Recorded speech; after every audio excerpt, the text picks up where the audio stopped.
ஓம் நம சிவாய. ஓம் வராகி அன்னையே போற்றி. நல்லதே நினைப்போம், நல்லதே நடக்கும். இன்னைக்கு நம்ம பார்க்க போகிற பதிவு சித்ரா பௌர்ணமி சோடச கலை நேரம். பௌர்ணமி திதி அமாவாசை திதி வரும் சமயத்தில் நம்முடைய பூமியில் இறை சக்தியும் நேர்மறை ஆற்றலும் வழக்கத்தை விட அதிகமாகவே இருக்கும் அப்படின்னு சொல்லுவாங்க. இன்றைக்கி சித்ரா பௌர்ணமி திதி வழக்கமாக வரக்கூடிய பௌர்ணமி திதியை விட இந்த சித்ரா பௌர்ணமி திதிக்கு பல மடங்கு சக்தி அதிகம். இந்த சித்ரா பௌர்ணமி திதியினப்போ சோடசக்கலை நேரம் எப்போது வருதுங்கிறத தான் இந்த பதிவில் நம்ம பார்க்க போகிறோம். சோடசக்கலை நேரங்கிறது சித்தர்களால் நமக்கு கொடுக்கப்பட்ட அதிசக்தி வாய்ந்த அதிசய நேரம். பௌர்ணமி திதி முடியும் நேரத்தில் இந்த சோடசக்கலை நேரம் வரும்.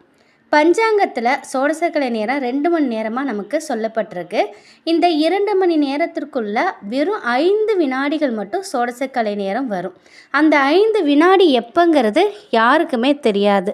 அதனால் இந்த 2 மணி நேரத்தையும் நம்ம தவற விடாமல் நம்முடைய மனதில் நினைத்த கோரிக்கையை பிரபஞ்சத்திட்ட வச்சோம் அப்படின்னா நிச்சயமாக அது நிறைவேறும். இன்றைக்கி மாலை சித்ரா பௌர்ணமி திதி. எல்லாருமே சந்திர தரிசனம் செய்யணும். சித்ரா பௌர்ணமி வழிபாட்டை சிறப்பான முறையில் வழிபாடு செய்கிறது நல்லது. குலதெய்வ வழிபாடு அம்மன் வழிபாடு இந்த நாளில் செய்வது ரொம்ப ரொம்ப சிறப்பு. நாளை 24/4/2024 புதன்கிழமை அதிகாலை 4:50லேருந்து 6:50 மணி வரைக்கும் வர நேரம்தான் இந்த சோடச கலை நேரம். புதன்கிழமை பிரம்ம முகூர்த்தத்தில் இந்த சோடச கலை நேரம் வரதுங்கிறது நமக்கு ரெட்டிப்பான பலனை கொடுக்கும். அதனால் காலையில் எழுந்துச்சி குளிச்சுட்டு நீங்கள் என்ன பண்ணுங்கள், பூஜை அறையில் உங்கள் குலதெய்வத்தை நினச்சி ஒரு விளக்கேற்றி வைங்க. கிழக்கு பார்த்தவாறு உட்காந்துக்கோங்க. முதுகு தண்டுவாடம் நேராக இருக்கிற மாதிரி பார்த்துக்கோங்க. உங்கள் மனசை ஒருநிலைப்படுத்தி குலதெய்வத்தையோ இல்லை உங்கள் இஷ்ட தெய்வத்தையும் நினச்சி வேண்டுதலை நீங்கள் இந்த பிரபஞ்சத்துக்கிட்ட வைக்கணும். நீங்கள் வைக்கக்கூடிய கோரிக்கை ஒரு கோரிக்கையாக இருக்கிறது நல்லது.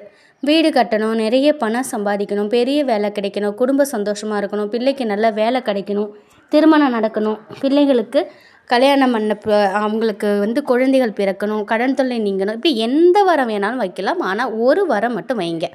இந்த 2 மணி நேரமும் தொடர்ந்து அந்த ஒரே வேண்டுதலை நினைத்து தியானம் செய்யுங்க. கண்டிப்பாக இந்த பிரபஞ்சம் நீங்கள் கேட்டதை நிச்சயமாக கொடுக்கும். அதில் எந்த மாற்று கருத்தும் கிடையாது. அதற்கான சக்தி இந்த சோடசக்கலை நேரத்துக்கு இருக்குது. இந்த 2 மணி நேரத்துக்குள்ளே அந்த 5 வினாடிகள் எப்போ வருங்கிறது யாருக்கும் தெரியாது.